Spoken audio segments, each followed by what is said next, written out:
আসসালামু আলাইকুম। সবাইকে অভিনন্দন ও শুভেচ্ছা। কথা হোক সত্যের, প্রতিবাদ হোক ন্যায়ের পক্ষে, এটাই আমাদের মূল উদ্দেশ্য। তো কে মানুষের পক্ষ থেকে সবাইকে জানে আন্তরিকভাবে শুভেচ্ছা। তো যে বিষয়টা হলো, গায়ক তাহসান এবং রোজা নামে একটা মেয়ে, তাদের বিয়ে হয়েছে। সেই বিয়েটা নিয়ে অনেক বিতর্কিত হচ্ছে, সমালোচনা হচ্ছে, এবং কি দেশের ভিতরে অনেক বিশৃঙ্খলা সৃষ্টি হচ্ছে।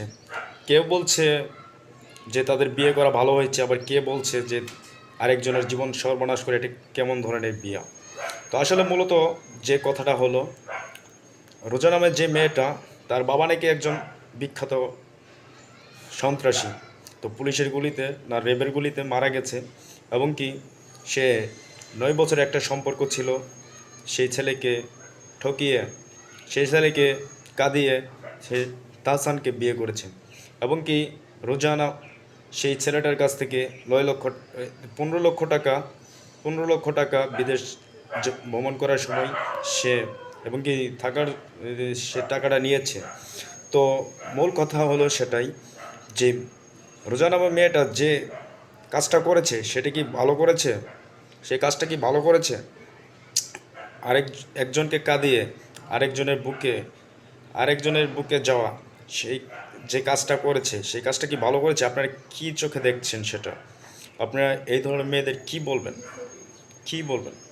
টাকার লোভে পড়ে, টাকা দেখে সে 9 বছরের সম্পর্ক ছেড়ে চলে গিয়েছে। তো আমি তাহসান ভাইকে বলতে পারি, শুধু টাকা আর খ্যাতি পাওয়ার জন্য আপনার কাছে গেছে। তো আপনার চেয়ে বড় কেউ কাউকে পাবে, সে আপনাকেও ছেড়ে চলে যাবে। আর এই ধরনের মেয়ে মানুষের স্বভাব চরিত্র হলো এটাই। তো চিন্তা করেন না, হয়তো আপনারা 1 মাস 2 মাস 3 মাস 6 মাস সুখে শান্তিতে বসবাস করতে পারবেন, কিন্তু পরবর্তী পারবেন না। কারণ একটা কথা মনে রাখেন, যে অন্যজনকে কাঁদায় এবং তাকেও কাঁদতে হবেই, এর বিচার আল্লাহ করবে। এবং কি একটা কথা শুনে রাখেন, যে অন্যের জন্য গর্ত করলে নিজে সেই গর্তে পড়তেই হয়। তো আল্লাহ এর বিচার করবে। তো ছেলেটারে দেখলে মায়া লাগছে, ছেলেটার চোখের দিকে তাকায় যে দেখছি কথাগুলো বলেছে, সে বুক ভরা কষ্ট নিয়ে কথাগুলো বলেছে। আপনি আমি সেই জায়গায় থাকলে হয়তো আমরা সুসাইড করতাম এতটা কষ্ট পাওয়ার পর, কিন্তু সে কিন্তু করে নাই। তো সে এতটাই মনে কষ্ট পেয়েছে। কিন্তু যাই হোক, তো আপনারা কমেন্টে জানান যে কাজটা কি তারা ঠিক করেছে, এবং কি ভিডিওটা শেয়ার করে সারা বাংলাদেশের মানুষকে ছড়িয়ে দেন, যাতে এই ধরনের কাজ আর কোনো মহিলা না করতে পারে, যে এর বিচার আল্লাহ একদিন করবেই। ধন্যবাদ সবাইকে।